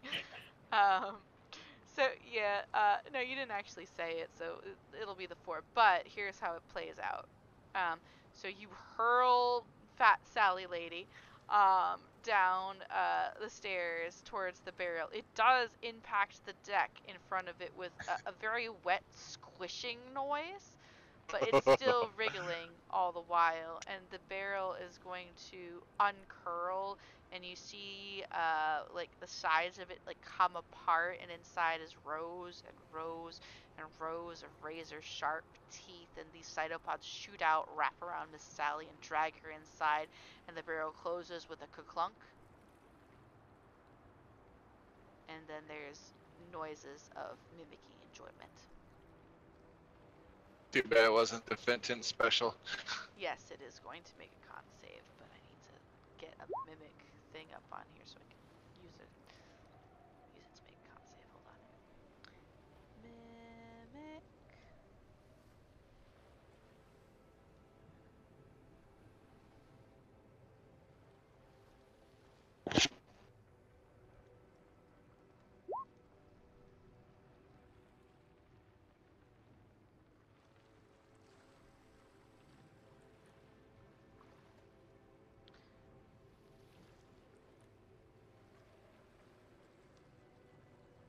You hear grumbling from below, but nobody throws up.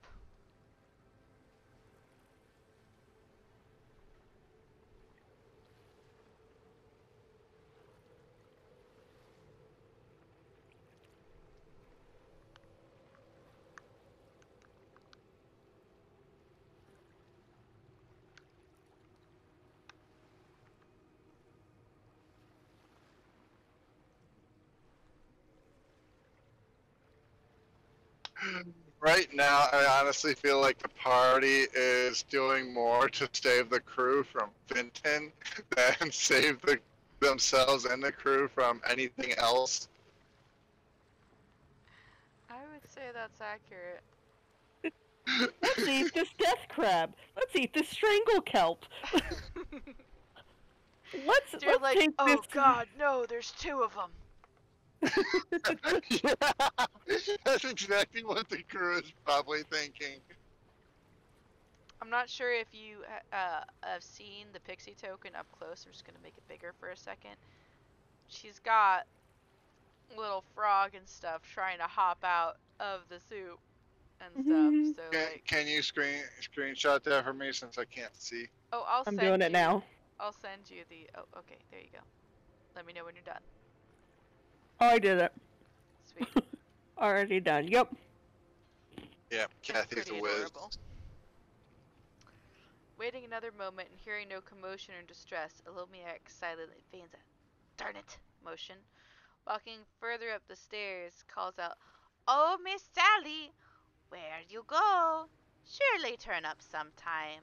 Hopefully no go missing. Our lovely Miss Sally." Tries to think of a plan B. They have until they make landfall.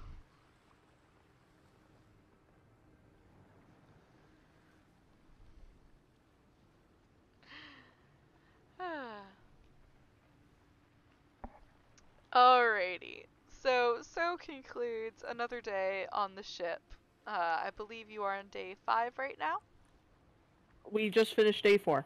Just finished day 4. So after a uneventful night's rest and or sleep, depending on who you're asking, the next day breaks, and let's see, who gets to roll the percentage dice today? How about Alomiak?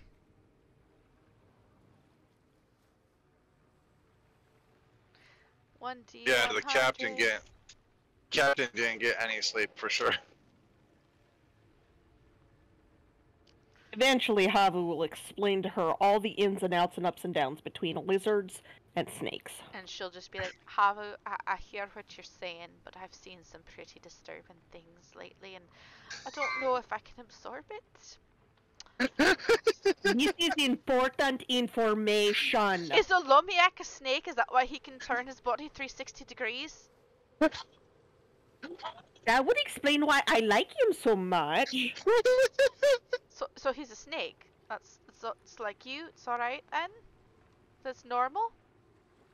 I would think. Are you saying snakes are not normal? I'm saying I didn't think what he was doing was normal. But if it's normal for snakes, then that's fine. Is he a snake? Oh God. Have you seen me unhinge my jaw? No. She unhinges her jaw. Oh God, no! This is normal. Oh. Please leave me alone. I don't want to die. I'm just imagining the SpongeBob meme with the rainbow. Trauma! Basically. Oh, what would a D&D party be if it wasn't for traumatizing NPCs? Alright, so as you're sailing along today, the weather breaks very nice and even in the morning. There's a beautiful sunrise. It washes over the ship, illuminating the circles underneath the captain's eyes as Havu is animatedly telling her about all of the all of the intricacies of snakes and the unhinging of jaws and how they can actually like spit back up their food if it disagrees with them whole even and Yes, just it's very interesting because snakes can just devour their prey whole, while lizards will tear it apart to eat the pieces. That is why I can unhinge my jaw, which is normal for snakes.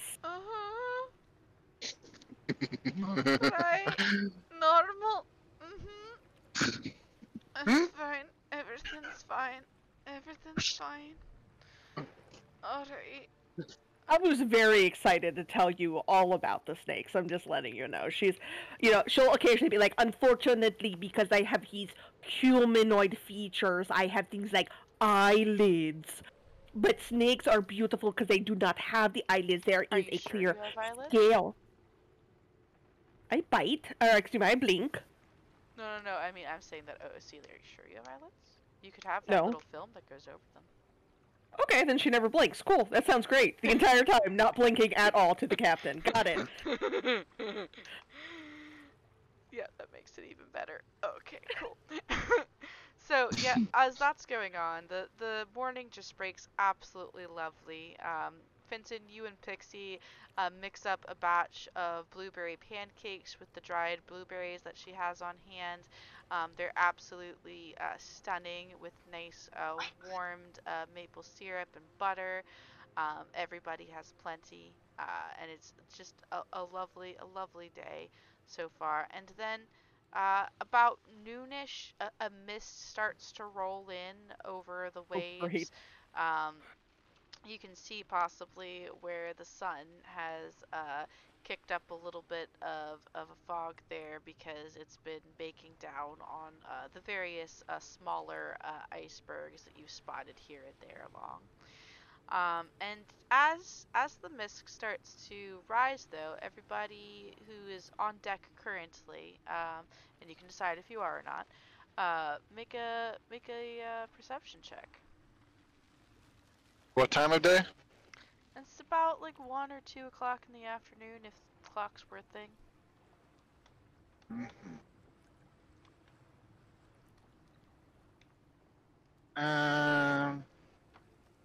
Yeah. I think, yeah, Fenton would definitely be on the deck right now. Alright, so Havu's got a perception of 16. War, are you on the deck right now? Did you want to make a perception check? Sure, I can make a perception check.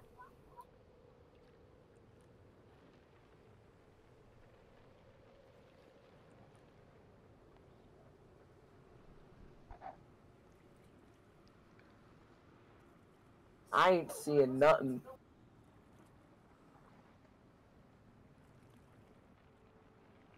Only at perceptions because they are sitting at the entrance to the bottom of the ship, making sure no one goes there. So very possibly a lot of people are on deck. 15. Okay, so I got a 15 and a 16. And Fenton, what did you get? 17. 17. Alright, so Havu and Fenton, both of you notice that unlike the normal cool mists that you are used to, cold almost even, when the sun is beating like this on the ice floes, um, this is somewhat cloying and dank almost. And here and there you think you see an odd greenish glow to it as the mists start to overtake the vessel, just rolling in. And you see a couple crewmen like move around and like light lanterns to hang on the eaves, even though it's still daytime. But the light of the sun is unable to pierce through this dense fog bank very well. Yep, we're in Barovia. And you said there's this green. Greenish tinge here and there amongst the mists. And it's not so bad that you can't like see a foot in front of you or anything. You can probably see about 10, 15 feet without a problem before it starts to go hazy. Hmm.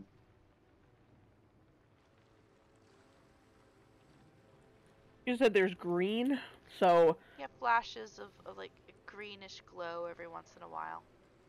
can Habu see if she detects any like magic-y stuff Sure. in the mist? If you have detect magic spell, you could use that, or you could do an arcana check if you don't. Oh, I have the spell, I just don't have it prepared today because I never change my spells ever. Arcana. Nope. That's just some swamp gas escaping from a balloon, yeah. You just made me think of a Yanti with a southern swamp accent. Oh man, I would love to make a hillbilly auntie. But Fenton would ask one of the deckhands setting up the lanterns if they know what's going on, or know what that green flashes are. And Those green flashes are. not really. I mean, we get fog banks every once in a while when we're sailing about on the ocean. But I can't say that I've ever seen green flashes. I'm gonna hope it's nothing, because if I don't, I will have a panic attack. Yeah, you mean sailing isn't always this intense? I mean, it's pretty intense. It's just, I'm not a magic kind of guy, he says. And the person you're talking to is the most run-of-the-mill human you've ever seen in your life. Brown hair, brown eyes, medium height, only the slightest bit tanned from being on the deck of the ship. Very modest clothing, barely has the scruff of a beard growing. Maybe a little bit more around the mustache area. He's trying to work it into like a gentle goatee kind of look, but he's younger, so it's not quite grown into it yet. It's patchy. So he's like, I mean, I don't do magic. It's not really my thing. So I'm uncomfortable with it. So hopefully Okay, I it's just see. a reflection of light off the waves, and that is what I will be telling myself. He does that little snappy. Great. I'll go ask the captain then. Right. Yeah. Good job, Jeff. High five. High fives himself.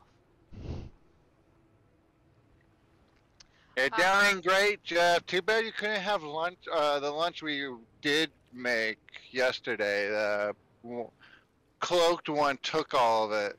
I saw the turtle barf, and I am not sad I missed it. He's just weak.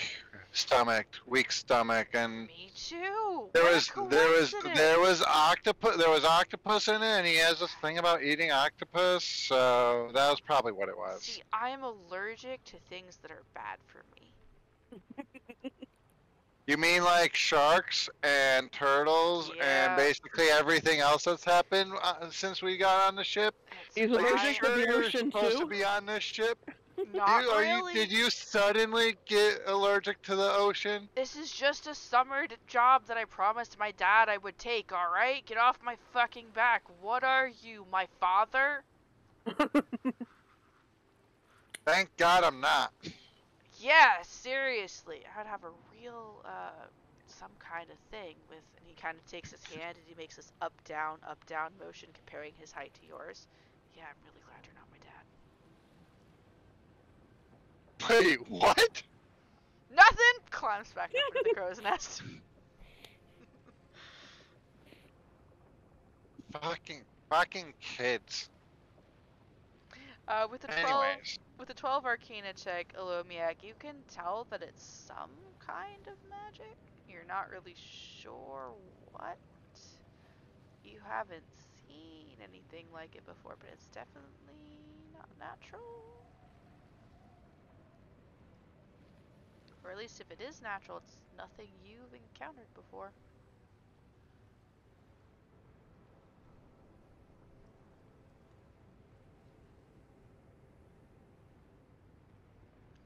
Ick. Probably may get lost. Olomiak sniffs, grumbling.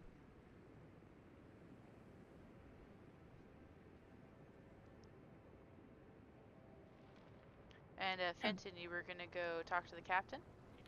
Yeah.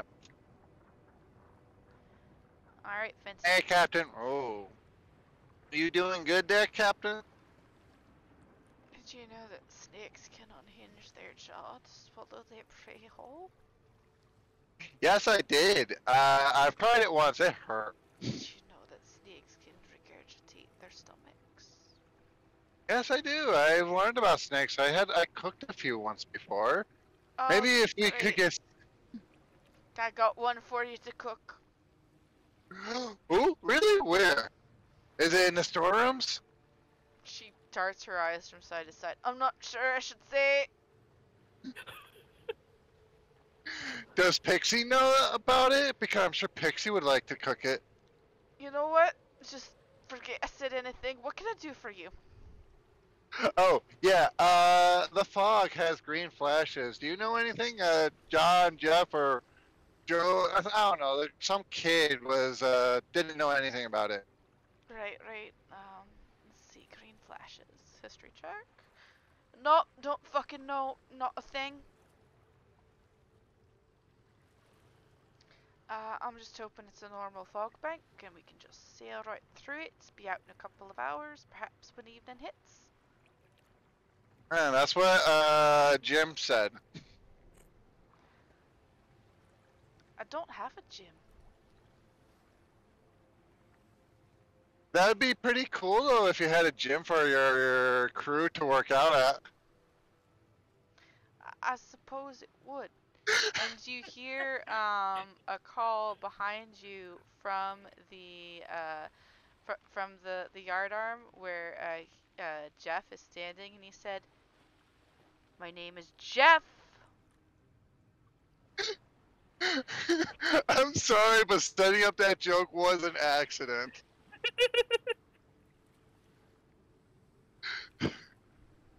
I'm just going on the fly and realize I set that joke up. Oh, Jason. Okay, cool. What? And he's like, "No, my name is Jeff."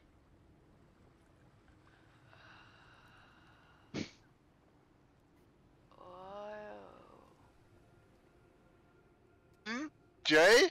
Jay. That's your name, Jay. That's really nice. And I'm going to need Fenton, actually everybody, to go ahead and make a wisdom saving throw.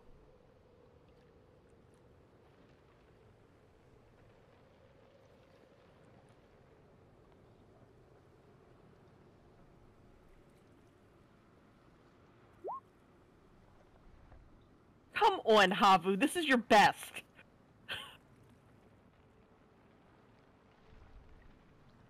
This is like my third to worst. And I get a natural 20. I had a +1.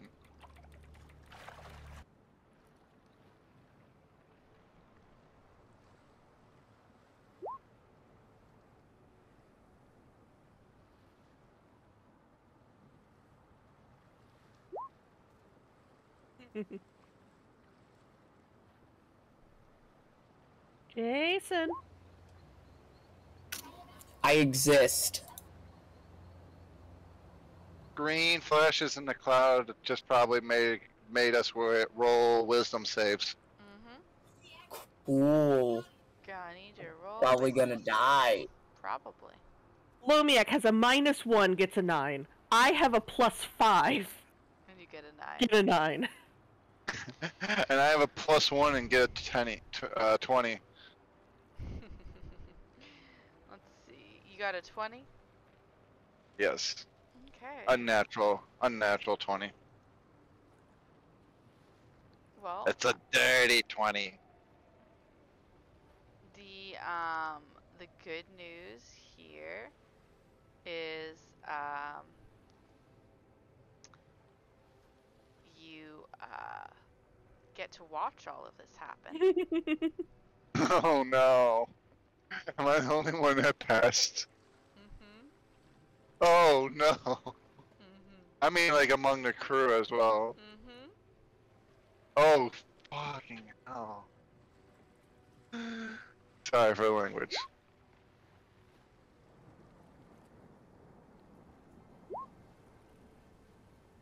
Actually, hold on a second. Oh, did you roll the wrong one? No, hold on a second. I want to check something. That's correct. I have advantage on saving throws against spells and other magical effects. Oh, it's not breathing. Anyway. And yeah, if you said you have advantage? Advantage on, what did I just say? Saving throws against spells and other magical effects. That would mean you have a 12. Still probably doesn't pass, but just wanted to throw that out there. So, here's what happens. As you guys are standing there on the deck of the ship, everybody except for Fenton goes completely rigid, as if listening to something on the breeze. And as one, Vincent, you watch them turn their gaze to the forecastle of the ship, and a glowing green light is appeared right on the rail right here of the ship itself. And it looks like almost a humanoid figure encompassed in the light. And it's peering down at the ship, and its mouth opens, and a haunting, beautiful voice rings out from it, and everybody begins to sway in place to the sound of the siren song. And that's where we're gonna stop for the evening. Okay. Thank you everybody who's been watching tonight. We will be playing again on Wednesday of next week for Frozen 6. We're gonna try to knock this little 1 through 3 campaign out, and possibly make way for Ghosts of Saltmarsh every other week. So thanks for sticking around. We'll see you either Friday for Dragons Also Maybe Dungeons, or possibly tomorrow for Secrets of Miss Cutter Island. It just depends on how many of the band we can drag together. Alrighty, from those of us here at Dragons Also Maybe Dungeons, good night. No. Listen to the sweet sounds of your own doom upon the waves.